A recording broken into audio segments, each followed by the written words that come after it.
The brisk air of December 29th filled the small town of Meadowbrook with a frosty calm, blanketing it in a soft silence that only winter could bring. Snowflakes danced in lazy pirouettes, landing gently on rooftops and the wide branches of evergreens. The holiday lights strung across Main Street glowed warmly, painting the snowbanks in hues of red, blue, and green. It was a moment where time seemed to stretch, caught between the festivity of Christmas past and the promise of the new year.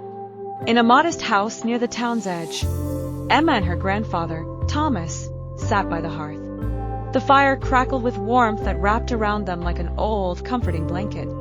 Emma's auburn hair shone in the flickering light as she traced the delicate carvings on her grandmother's wooden music box, a family heirloom that whispered stories with each careful turn. "Do you remember how Grandma used to wind this up at the year's end?"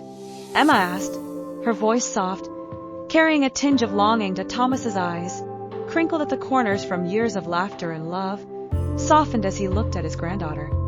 "Every year," he said, a small smile playing on his lips. "She'd play it as we wrote down our wishes for the new year." They sat in quiet contemplation as the fire popped. Thomas reached for a small, weathered notebook that lay on the table.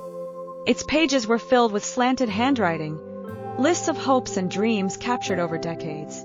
He flipped through it slowly, pausing at notes from years past. Health for the family, more evenings under the stars, a good harvest. Each one held a memory, a testament to the simple, earnest hopes they had carried. "Do you think she still hears us?" Emma asked, eyes glistening with unshed tears. Thomas nodded, the kind of nod that carried the weight of certainty. "I believe she hears every word, every wish. And I think she's proud of us for holding on to this tradition." The old clock in the corner struck 10, its chime echoing softly through the room. Emma reached for a fresh piece of paper, its crispness a promise in her hands. Together, they wrote down their wishes for the year to come. Emma's for courage to follow her dreams, Thomas's for continued strength and health. As the music box's gentle melody began to play, they read their wishes aloud, voices mingling with the warm crackle of the fire and the snow's hushed descent outside. In that moment, with hearts full of love and eyes bright with hope, they felt not just the presence of their memories but the gentle embrace of a future unknown, yet already cherished.